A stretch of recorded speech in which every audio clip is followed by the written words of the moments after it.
Are you ready to start planting? It's time to learn how to grow some crops. Netcasts you love from people you trust. This is Twit.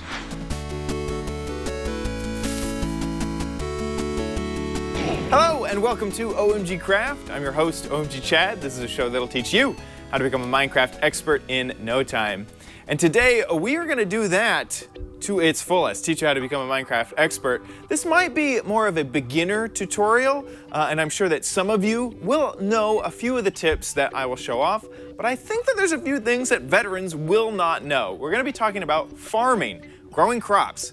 Ever since 1.4.2, we have had a lot more options. Actually, 1.4, we've just had a lot more options for growing crops. Instead of just pure wheat, we now have pumpkins, potatoes, carrots, and melons. Some of those we already had, but definitely the potatoes and carrots were brand new. So, if you're going to start off by building a farm, you first need to get the crops that will start your farm. And the easiest way to do that is to find wheat, carrots, and potatoes in a village. If you're going to find pumpkins and melons, well, they just spawn naturally throughout the world. Once you have that, you're going to have to farm them correctly. So let me show you how to do that. First, if you have the seeds that you're going to use to plant, you need to make some farmland, just like this. And the thing you have to do is make a hoe. Go ahead and grab some sticks, put them in the normal configuration just like that. Grab some diamonds and place them on the top. Well, if you don't have diamonds, you can use wood, stone, iron, gold, or diamonds. We're going to use diamonds just because we're creative anyway. And that is how you get a hoe. This tool is used to pull up grass and make farmland. Once you have farmland, you can put the seeds that you have found throughout the world into this farmland.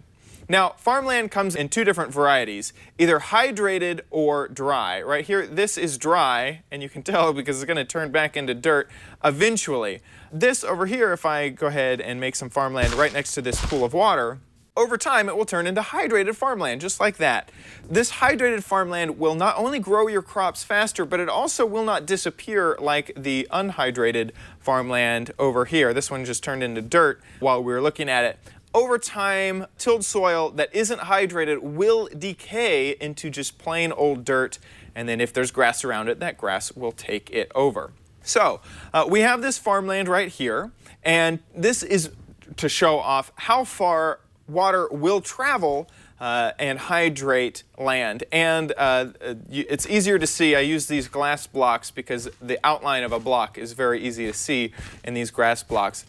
The water will hydrate up to 4 blocks away from its source. If I was to till this area, it will not become hydrated in this configuration until you get to where it stops. So it's 4 blocks away, and then the water will not reach any further. And this works not only just on left and right or X and Y, but it also works in the diagonal. If you count, this is 1. Here I can place down crafting tables to show you. 1, 2, 3, and 4 blocks away. Now, as I place those down, you notice that all of the farmland turned into normal old dirt blocks. That'll happen if you put a block on top of tilled soil, just like this. Now, there are a few blocks, and this is one of those things that I think even elite members might not even know about. There are a few blocks that you can place on farmland that you might not expect would work. First is saplings. Saplings you can place on farmland. These are, the trees, the baby trees that you find in world.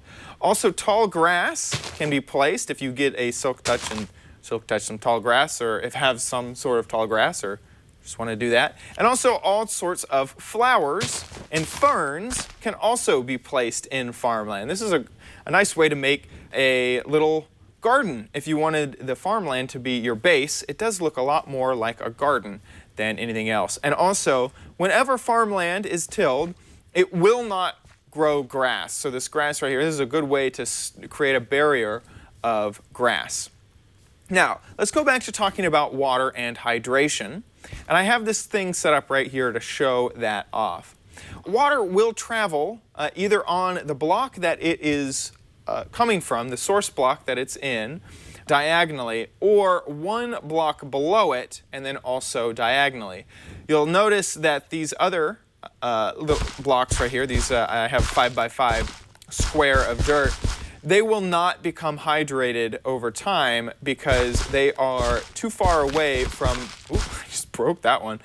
They are too far away from the water source block to be able to be hydrated. You can see they're turning back into dirt as we speak.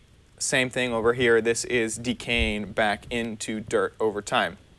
This little strip right here is to show you that this block is over 4 blocks away from the water source block. And this is the only water source block, so they will travel down 1 block, but they will not travel up or down 2 blocks.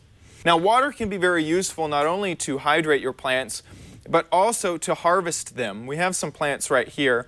Now, these aren't fully grown yet, and that's okay. If this happens in your world, there is a way to speed up the process. If you kill some skeletons and get some bones, you can turn that, just by putting it into your crafting table, into bone meal. Bone meal looks like this. We'll grab a whole bunch of it. And whenever you hit a piece of crop with it, it will bring it up it'll bring it up a few different, it's kind of randomized. So either a few different levels of growth, maybe just 1, maybe 0. I've seen it not do anything at all. And so you'll use up a few pieces of bone meal to grow your crops. And you'll get also this particle effect off of this side. This is a quick way, if you happen to have a lot of bones and need crops to grow, for you to get a good harvest quickly. This will also work on trees. So once you're happy with your harvest and you need to pull them all up, you can either, well, that's another thing I need to show off, is that if you jump on farmland, it will create it back into dirt, pulling up whatever you have there. If you do that, it will pull up the seeds that you put down if it hasn't fully grown yet, or it will give you, because I'm in creative, it didn't give me the actual block, but it will give you the wheat, which this is a wheat plant, and 0 to 3 seeds if you break the item there.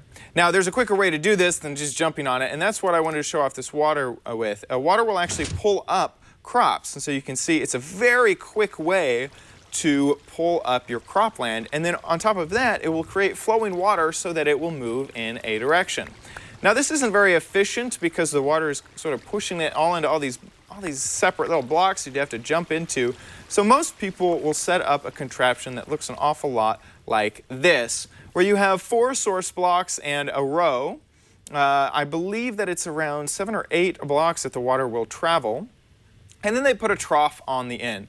Now, these are potatoes. Potatoes work very similar to the seeds that I've been showing off and the wheat that I've been showing off, except that the actual potato is the seed itself. So right now we've planted potatoes, and we'll get more potatoes over time. I haven't given this enough time to grow, but I'm going to go ahead and harvest this now, and you can see what I'm talking about. It'll pull up all the potatoes, and then it will deposit them at the end of this trough. Now, you could easily use this with either hoppers so that it moves it into a chest for you, which is a really easy way to do it, or you can easily just jump down here and pick up all of the potatoes. And you can see I have 32 potatoes here.